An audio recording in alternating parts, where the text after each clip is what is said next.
you have to jump. And it's really now just a matter of how long do you want to wait to make that jump? Because you're going to have to. If you want the things that you say that you want in your life, you are going to have to jump at some point.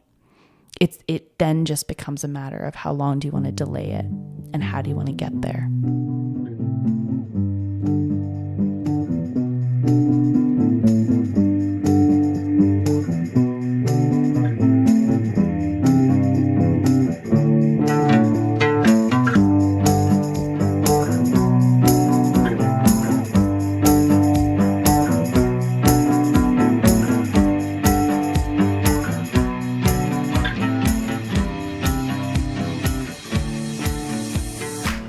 Welcome to the Uncovery Podcast. I'm Maddie Quinlan, and this is our very first episode, and I could not be more excited that you're here.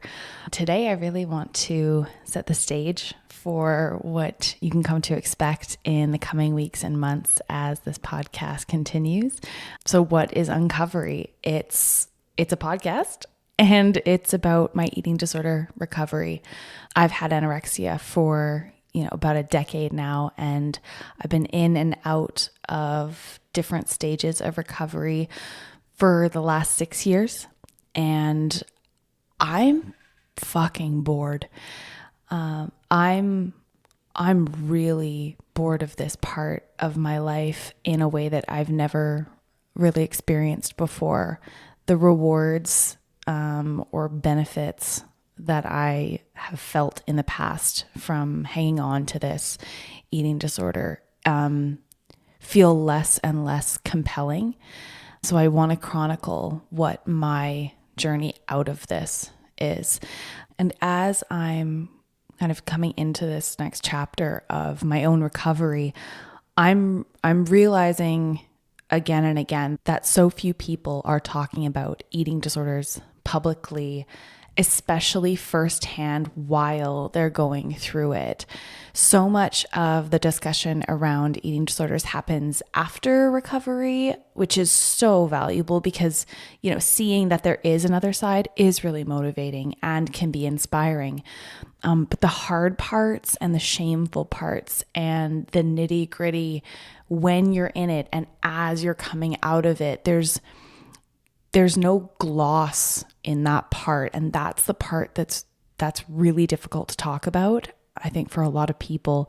And so if I can put some words to that and some experience to that to help other people, not just themselves in eating disorders or in recovery, but people that know someone, people that support someone, or people that are going through their own mental health struggles, because this is not just about eating disorders. So this is my experience in real time, in my real life, in my real experience, because it's time. It's time to have the conversation. It's time to share both expertise and experience, and it's time to recover. Now, it's called Uncovery, which sounds like a true crime cold case series.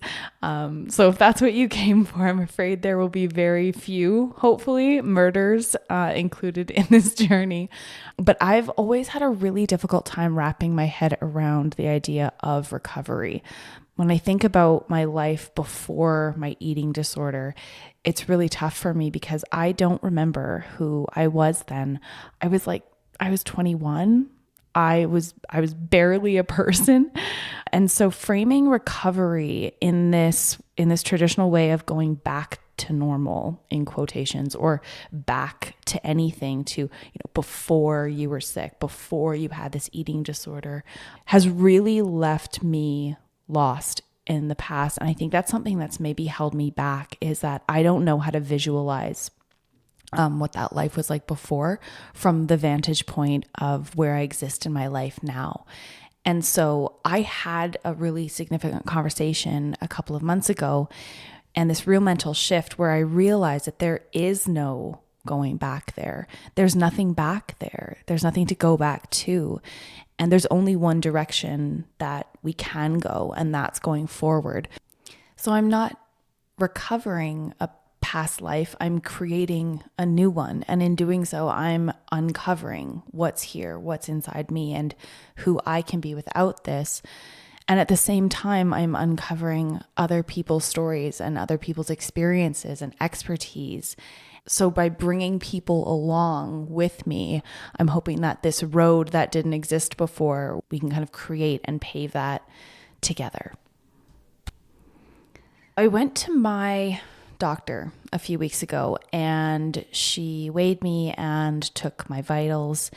And we talked about where I'm at and some tests and resources that I needed to get access for kind of fuller support with where I'm at right now. And she said to me, but you were doing so well, as in, what happened? How did you kind of get back here? Because she's been my doctor for ages, and she's kind of followed along my recovery in the past. And this wasn't the first time that someone had said that to me, but you were doing so well. We thought you were okay. Remember how well you were doing? You were doing those things, and you seemed like you were doing really well. And every time I have heard that, I have wanted to scream. I've wanted to scream, but I wasn't. And in fact, one time I was sitting in a car outside a hotel in Baltimore with my mom having a conversation, and probably more on that in another episode. But we were having this kind of conversation of, we don't know what to do. We were thinking that you were doing, we thought you were fine. We thought you were ready. And I screamed, I wasn't fine. I was never fine. We think that the projection of success in people's lives, or the appearance that they're not, terrifyingly underweight, or that they don't have some kind of textbook definition of whatever it is that we've decided an eating disorder looks like, that they're doing well. And that just isn't true. And especially in recovery, there's this really, really uncomfortable middle portion where you physically start to restore, but your mind hasn't caught up with where your body is. That's typically how that happens. And so you end up seeming as though you're doing well or that you're fine. And in some ways you are. But until you're really feeling free, it's really, really difficult to hear from people, oh, well, what happened? We thought you were doing so well. So this is something that I think has kind of shaped where I'm at right now. And what I think is an important piece of this conversation is to say, where are you actually at? And I was doing better, and I have done, better. I've been, in and around kind of circling recovery for years now. And there have been periods where it's appeared and even felt like I was making really good progress, but I was never fine, and I'm not fine now. So there is a part of this project, this podcast, that feels self-serving. And by that, I mean, I have just been through it over the last year, especially, but really have sort of been in this limbo state of pseudo half recovery for a few years. And it's not optional anymore for me to recover. There's only two options, and one is to stay sick and to live a half life, and one is to actually recover and do this. And so at this point, I'm really purposefully committing to do this for real, for a better, fuller life. So if I'm accountable to you as a listener, and I'm accountable to me to show up and to share exactly what it is that I'm going through, because I think this could really, really help people, then that's a win-win. And I promise to share the messy parts, especially the messy and brutal parts, the ones that perhaps other people are not talking about as much. But I might just be able to do this. We might just be able to do this, to find out, once and for all, is there a life outside of this? because you know someone who has an eating disorder, and actually probably know quite a few. And if we don't know how to talk about it and we don't ask questions, we can't save people from the most deadly mental illness that there is. I have an endless list of the things that I want to talk about on this podcast, and a ton of them I can relate back to, experiences that I've had, knowledge that I've gained in my own recovery, and research that I've done and I'm doing. But I know that there's a ton that I don't know. And then there will be guest episodes where we'll have these sort of longer form conversations, interviewing people about either their own experience with an eating disorder or knowing somebody, or if they're an expert or a researcher or somebody that can provide some really interesting perspective and insight on either eating disorders or just like a tangential sort of mental health or human experience type of conversation.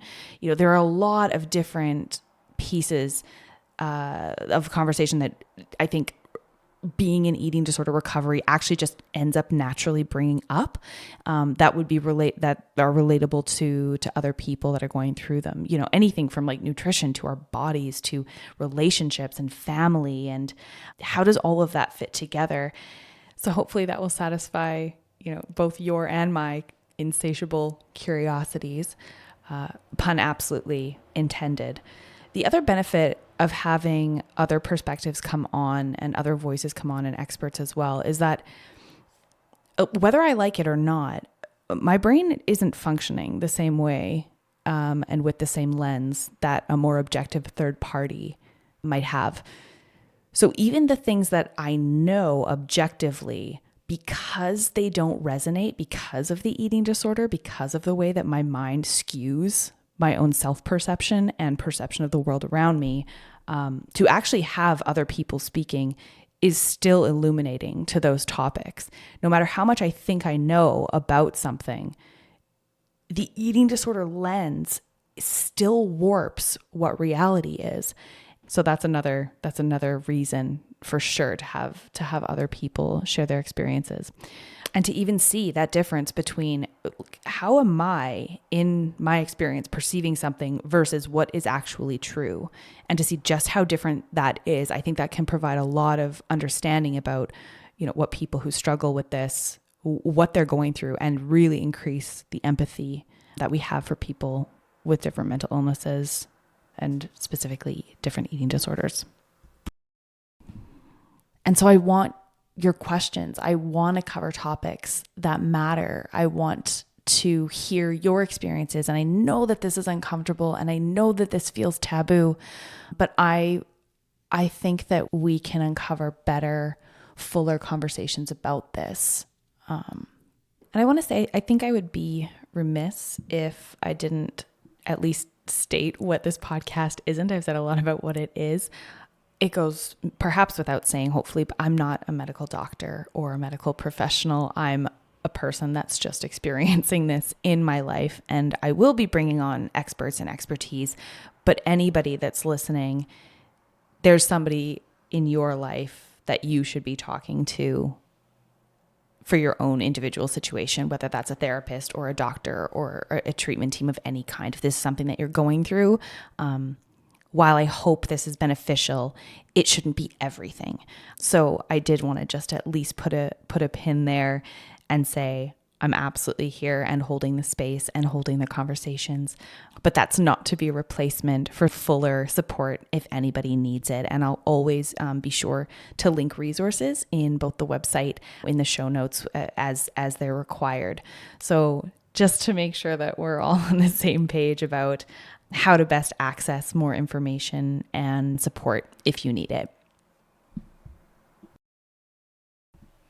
I can't wait to find out. I'm terrified. This is terrifying. This is absolutely terrifying when I sit and think about this. But it's important. It's like standing on a precipice of some kind and looking over and being like, you have to jump. And it's really now just a matter of how long do you want to wait to make that jump? Because you're going to have to. If you want the things that you say that you want in your life, you are going to have to jump at some point. It then just becomes a matter of how long do you want to delay it and how do you want to get there. And I want to share one ugly little truth right here in the first episode about energy and consistency and showing up, because this is so important to me and I'm so looking forward to doing this. But the realities of going through recovery and the full-time job that recovery is and the energy that it takes is so exhausting. And anyone that's been through this or been through any kind of, recovery or struggle is like, some days it just doesn't feel like it's going to happen. Some days I'm just like, I cannot fathom doing anything. So I'm really struggling on some days. So I'm going to show up the best that I can. There's every single part of me that knows that if I can believe it, I can achieve it and I can make it happen and drive forward. But I want to be really, really honest about where that is actually rooted in this absolute need to show up and not giving myself the slack to be like, you have focus and energy pouring into getting well and all that involves. And so that's the first kind of vulnerable share is like, fuck, there's going to be days where I'm not going to want to do this at all. Like, strap in. This is the roller coaster of recovery. And so stick with me. I'm happy to have you here in a way that I can't possibly describe. So that's probably the best commitment that I can make, is to sort of stumble through this in a way that will, I'm hoping, inspire your curiosity and your heart. So that's the plan. Thanks for being here. And we will see you on the next episode of Uncovery.